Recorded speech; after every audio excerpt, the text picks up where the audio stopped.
اس کے سوا اور گناہ جس کو چاہے گا بخش دے گا، اور جس نے اللہ کے ساتھ شریک بنایا تو بے شک وہ رستے سے دور جا پڑا۔ یہ لوگ اللہ کے سوا جو پرستش کرتے ہیں تو کچھ دیویوں کی، اور پکارتے بھی ہیں تو شیطان سرکش ہی کو، جس پر اللہ نے لعنت کی ہے۔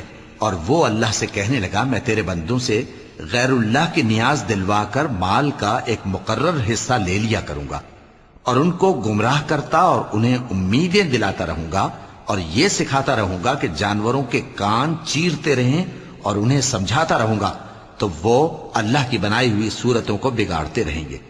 اور جس شخص نے اللہ کو چھوڑ کر شیطان کو دوست بنایا وہ صاف صاف گھاٹے میں رہا۔ وہ ان کو وعدے دیتا ہے اور امیدیں دلاتا ہے، اور جو کچھ شیطان انہیں وعدے دیتا ہے وہ دھوکہ ہی دھوکہ ہے۔